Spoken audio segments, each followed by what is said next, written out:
ओम नमः शिवाय. श्री शिवमहापुराण रुद्रसंहिता पार्वतीखंड अध्याय 30. महादेवांची नटलीला. श्री गणेशाय नमः. ब्रह्मदेव नारदांना म्हणाले, हे मुने, शिवजींच्या वरदानाने पार्वतीची तपश्चर्या सफल झाली. तिला अगदी कृतकृत्य वाटले. शिवजी अंतर्धान पावल्यावर ती आपल्या सख्यांसमवेत पितृगृही निघाली. मार्गाने चालत असताना ती सतत शिवनामच घेत होती. तिच्या आगमनाचे वृत्त कळताच हिमालय आणि मेनेच्या आनंदाला पारावर राहिला नाही. ते दोघे दिव्य रथात बसून तिच्या स्वागतासाठी पुढे निघाले. त्यांच्या समवेत मैनाकादी बंधू, राजपुरोहित, आप्तजन व पार्वतीच्या अन्य सख्याही होत्या. तिच्या स्वागतासाठी राजमार्गात मंगलवटाची स्थापना करण्यात आली होती. त्या वटवृक्षाच्या फांद्यांना चंदन, कस्तुरी आदी सुगंधी द्रव्ये लावली होती. नगर शृंगारण्यात आले होते. ठिकठिकाणी केळीचे खांब उभारले होते. चौकाचौकात रांगोळ्या काढलेल्या होत्या. पुत्रवती सौभाग्यवती स्त्रिया मंगलदीप घेऊन तिला ओवाळण्यासाठी सज्ज होऊन उभ्या होत्या.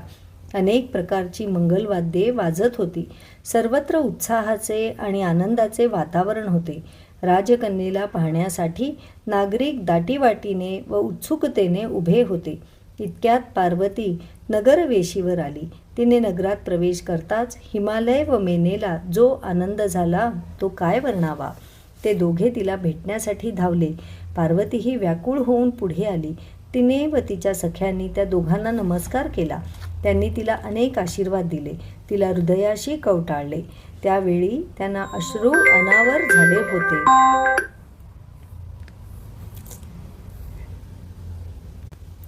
पार्वतीने आपल्या भावांची, भावजयांची व आप्तजनांची भेट घेतली. थोरा मोठ्यांचे आशीर्वाद घेतले. त्या सर्वांनी तिची प्रशंसा केली. चंदन आणि पुष्पादिकाने पूजा करून तिला नमस्कार केला. तिच्या जय जयकाराने आसमंत दुमदुमला. त्या समयी देवांनीही आकाशातून पुष्पवृष्टी केली. पार्वतीला सजवलेल्या रथात बसवण्यात आले. तिला वाजत गाजत मिरवणुकीने राजप्रासादाकडे राजपरिवारातील स्त्रियांनी तिला सन्मानाने आत नेले. तिची आरती केली, दृष्ट काढली, मंगलाचार केले. ब्राह्मणांनी तिला अनेक आशीर्वाद दिले. हिमालय आणि मेनेला तर फारच प्रसन्न वाटत होते. गृहस्थाश्रमाचे सार्थक झाले असेच त्यांना वाटले.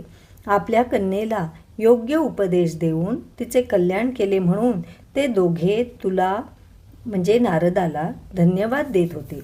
त्यांनी ब्राह्मणांना व स्तुतीपाठकांना धन दिले. विप्रांना मंगलपाठ म्हणायला सांगितले. नगरात मोठा उत्सव केला. याचकांना दानधर्म केला. ऋषी मुनींचा व देवतांचा आदर सत्कार केला. त्यानंतर हिमालय परिवारातील सर्वांना घेऊन गंगेवर स्नानासाठी गेला.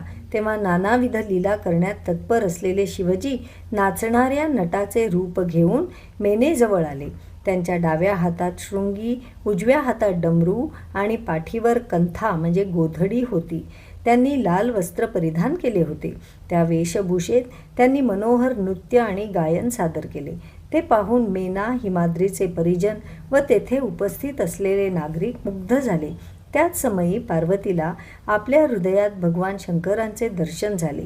त्यांचे रूप अलौकिक होते. ते त्रिशूळादी चिन्हांनी युक्त होते आणि फारच सुंदर दिसत होते. त्यांनी सर्वांगाला भस्म फासले होते. त्यांच्या गळ्यात अस्थींच्या माळा होत्या. सूर्य, चंद्र आणि अग्निरूप 3 नेत्रांमुळे त्यांचे मुख फारच तेजस्वी दिसत होते.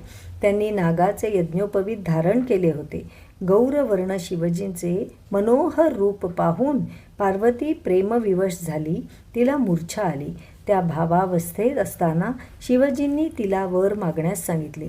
तिने नमस्कार करून तुम्ही माझे पती व्हा असे मनोमन सांगितले. तेव्हा तथास्तु असा आशीर्वाद देऊन ते अंतर्धान पावले. त्याबरोबर तिला जागृती आली. तिने डोळे उघडून पाहिले तर समोरचा नट नृत्य करताना दिसला.